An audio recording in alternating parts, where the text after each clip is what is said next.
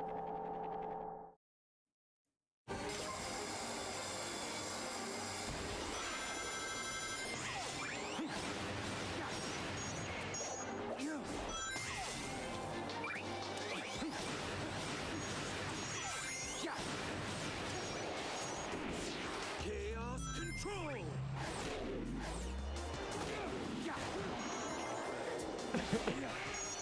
This is the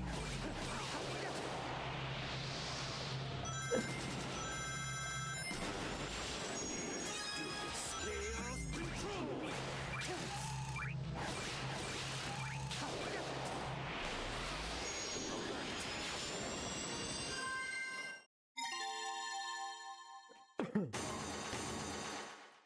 Alright, let's go.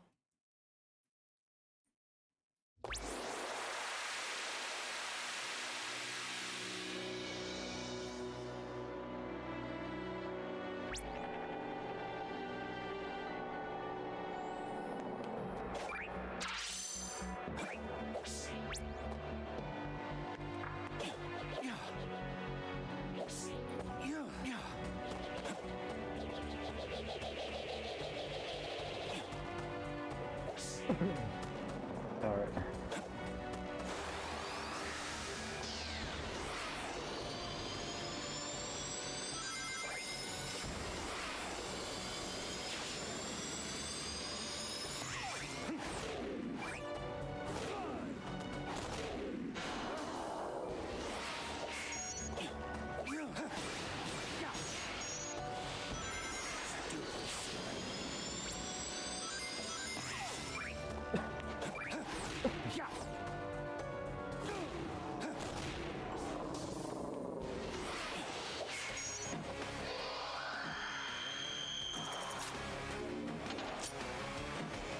Alright, let's do this.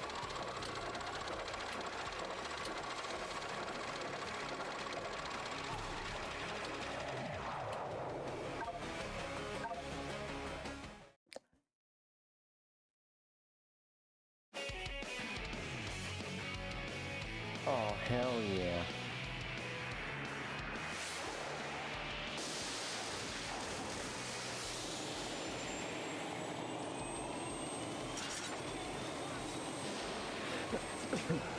Neo Metal Sonic.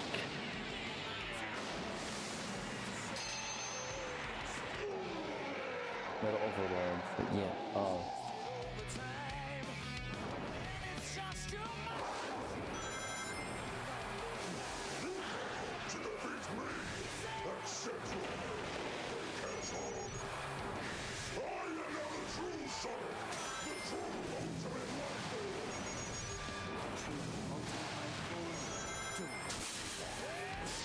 You'll be joining the rubble in the water soon.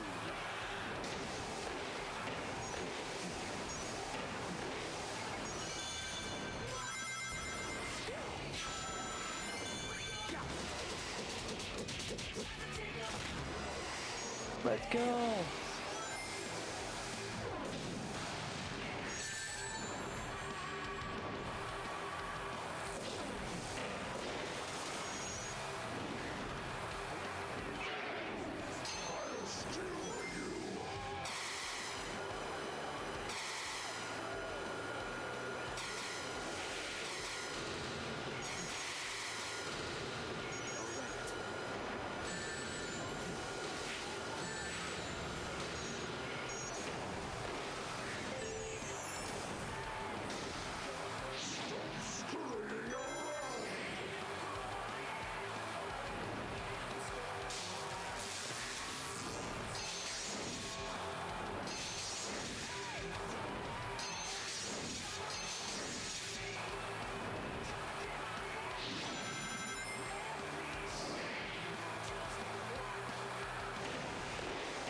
Let's go! Let's go!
Oh.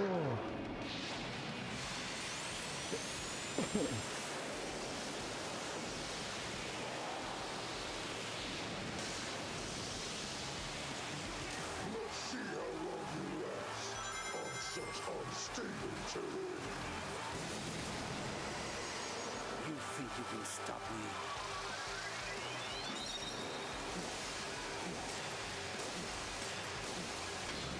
Show off such big talk.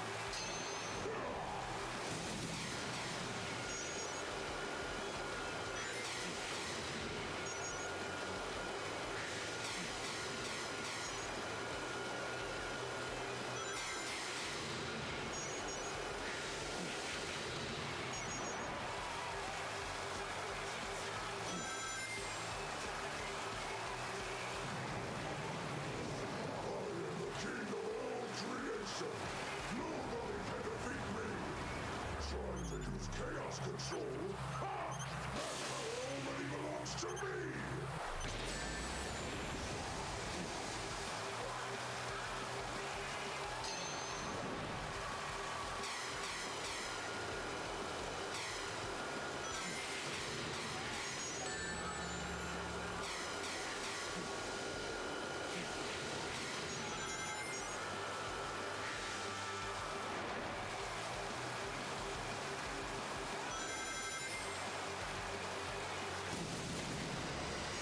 Let's go! Let's go!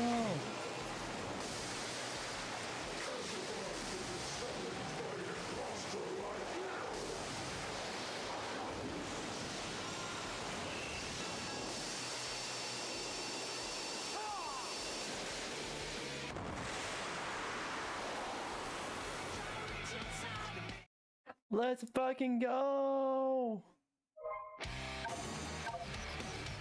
Yeah, I don't care about the D rank. I already get that enough. Get enough of that.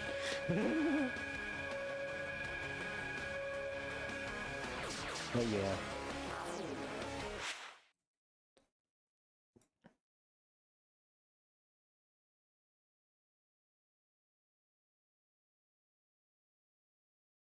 Alright.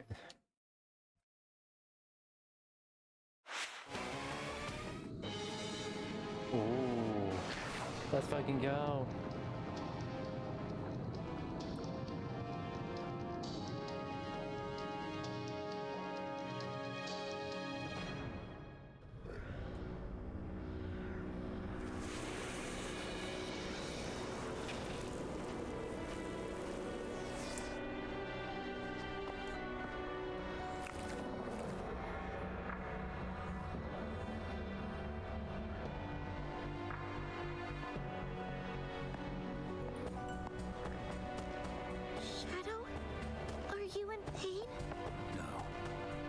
Feel a connection to the symbol in the sky.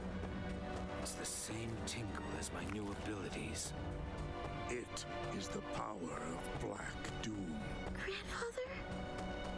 I made a Faustian deal with that monster to create Shadow. And now it seems that we all have to pay for my sins. So my powers, that symbol, they're all connected. Maria's illness couldn't be treated on Earth. I could better manage her condition on the Ark, even if her family didn't like the idea. Aww. I attempted to develop the ultimate life form as a means to find a cure for Maria. My own experiments reached their frustrating limits. Yeah. Lizard. So when that alien warlord reached out to me and offered the miracle of chaos control, I accepted it. Through his DNA, the ultimate life form was born. Black Doom wanted me to make the perfect warrior for him. So these new abilities are all part of his grand design. You two are linked by blood. As you grow in power, so does he. He will either take control of your mind and make you his ultimate weapon, or take over your body and be reborn in you. You made me the ultimate life form, Professor. answer. Black Doom is a fool. I'll take this power and use it as my own. Let's fucking go.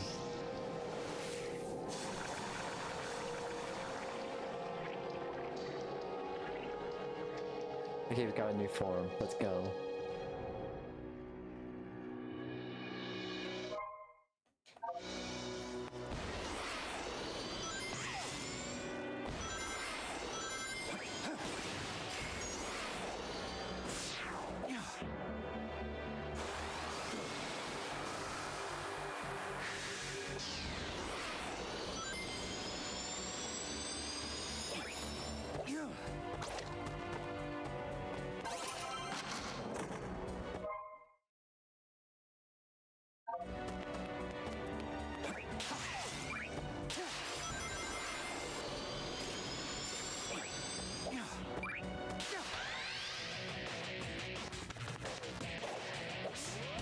Something calls to me. Sonic calls to me.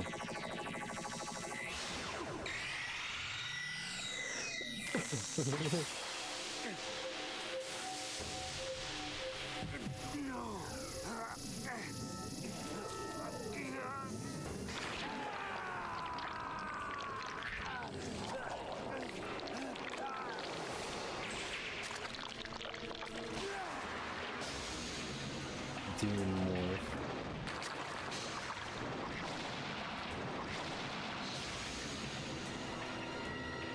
Squid Games.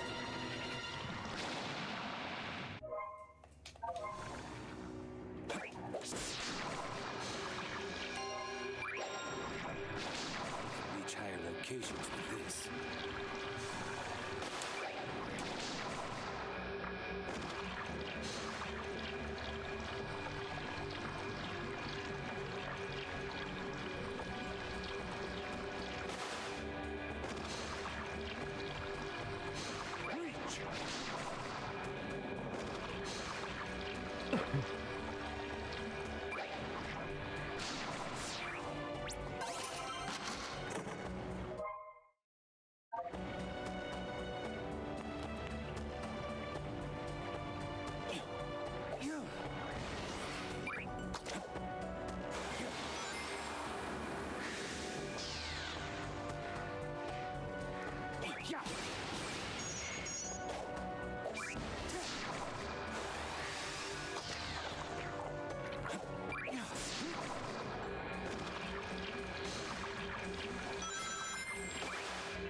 Let's do this. Let's do this.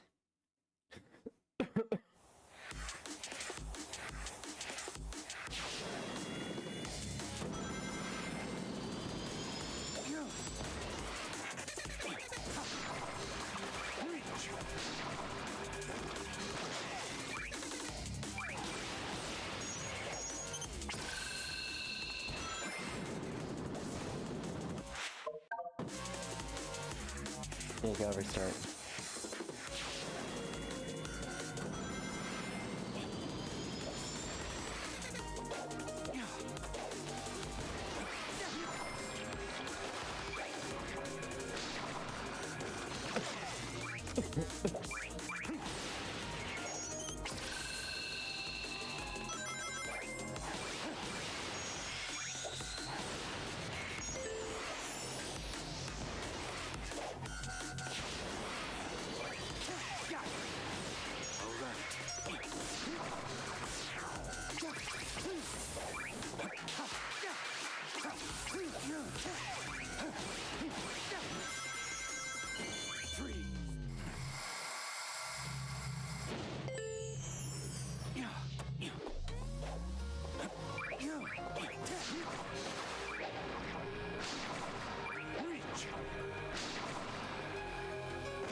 go.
Free.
Alright. Let's go.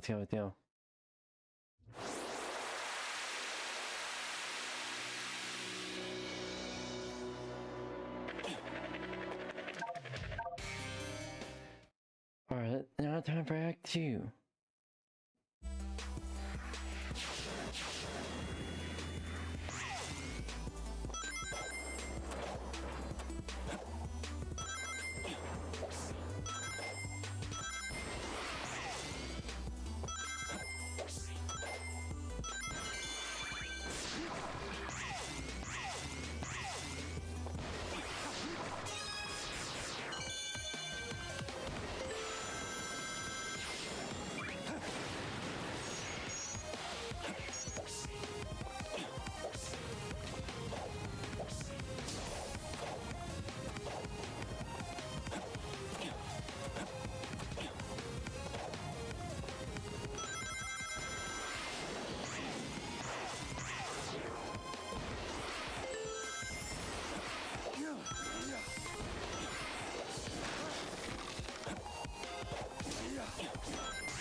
Here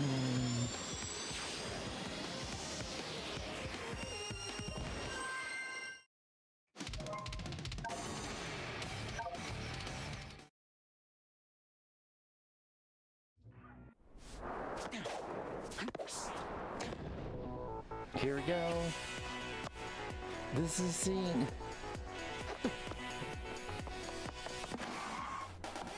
Oh, looks so much better than this. We need a model for this. The blue hedgehog, of all places. You have something I need.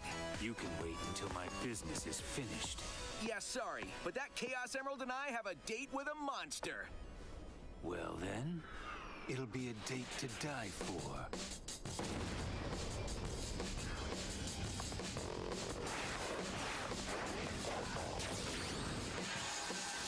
Let's go.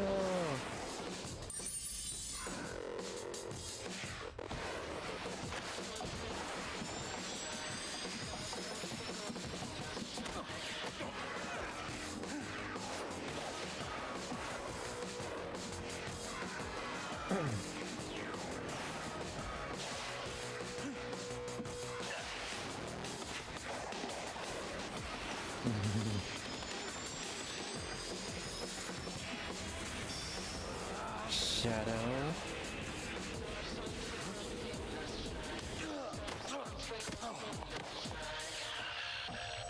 Nice hustle, but I won this one. So I'm taking the emerald. See ya!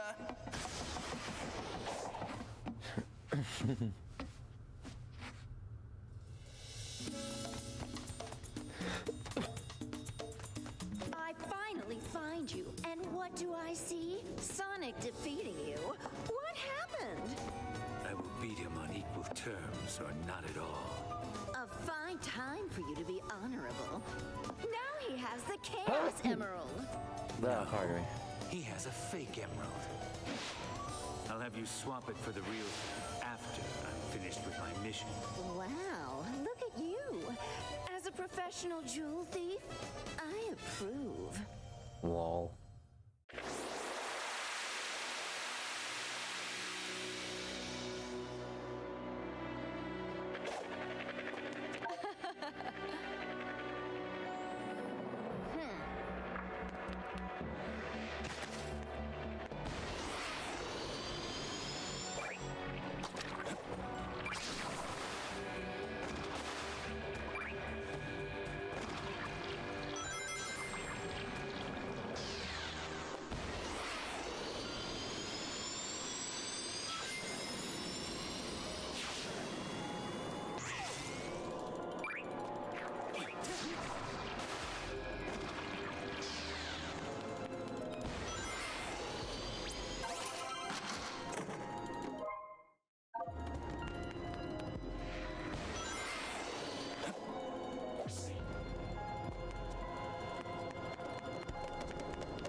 Okay, so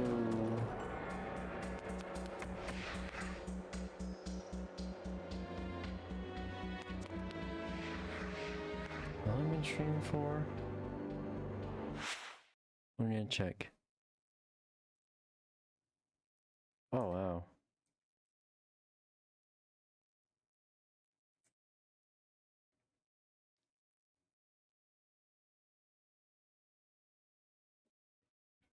Alright, where the fuck is it?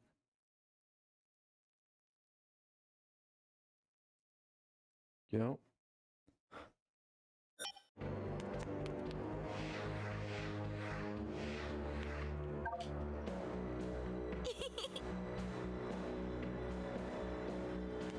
Oh, Shadow.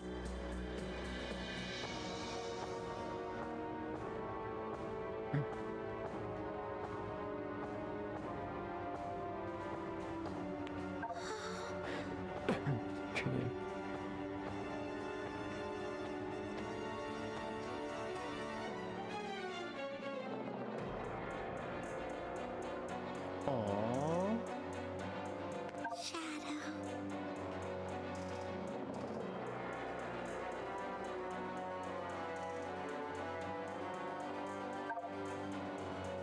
Playing part that any friends every single. Aww.